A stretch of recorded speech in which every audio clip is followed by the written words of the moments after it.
Why do we attract our opposites, or is there any kind of truth to that opposites attract? There's a lot of truth to that. And the opposites attract dynamic has a lot to do with aspects of our core self.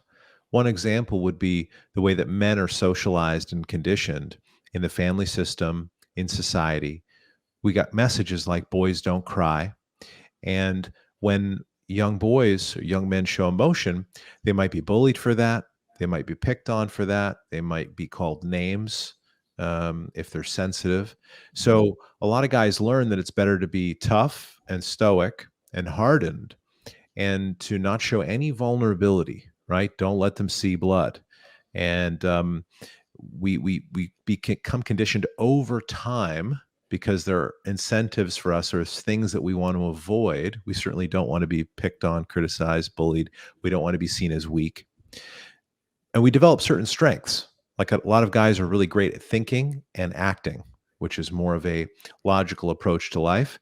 And I'm stereotyping here a little bit, but it Yeah. is helpful because there is a general pattern here. And about 80% of men are this way. They're more logical. They partner with someone who's emotional. It doesn't matter what sex you are.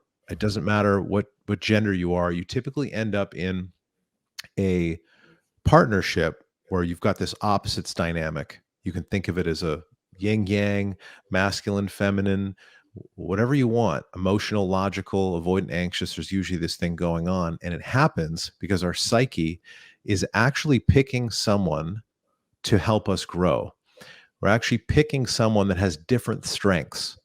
For example, I'm the more logical person in my relationship. My partner's the more emotional person. And that has challenged me in certain ways. If I want to make the relationship work, I got to learn how to relate to her emotionally. Mhm. I got to learn to actually hear more about what her experience is without trying to um, insert my logic or my ideas about right and wrong onto her, and just hold space for that, which is really about listening non-defensively, being curious, trying to make more sense of what she's experiencing. And that has helped me grow as a person, has helped me communicate better in other relationships, helped me in my work with couples, and also helped me get more in touch with some of the feelings that I've got, the sensations in my body that maybe I wasn't so attuned to before because I was thinking so much and focused on facts and logic and reason. And there's a truth here for the opposite, which could be, if we want to stick with a stereotype that women it's more acceptable for women to feel their feelings or be sensitive.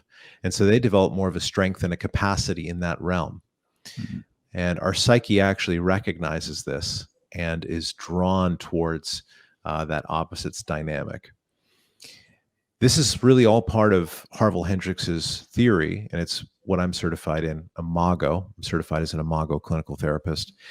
And part of that paradigm is pointing to the fact that we got this opposites attract dynamic, and it's not happening to create a nightmare. It's actually happening for us to reclaim parts of ourselves that were not nurtured or developed. Mhm. So the part of me that thought I got to be tough, I got to be dangerous, better not let anybody know that I'm vulnerable in any way or have any, kind of sensitive feelings. And there's all kinds of roadblocks and sticking points that you might imagine if you're not in touch with yourself, or you're not in touch with your emotions. It can be Mhm. very difficult to identify what you need. People wear the mask like, I don't have any needs, all good here, nothing to see, Mhm. and then they can basically also simultaneously believe that their partner is super needy and they're the one that, they have all these needs. That's just one example. There's so many ways that this kind of stuff plays out in a relationship.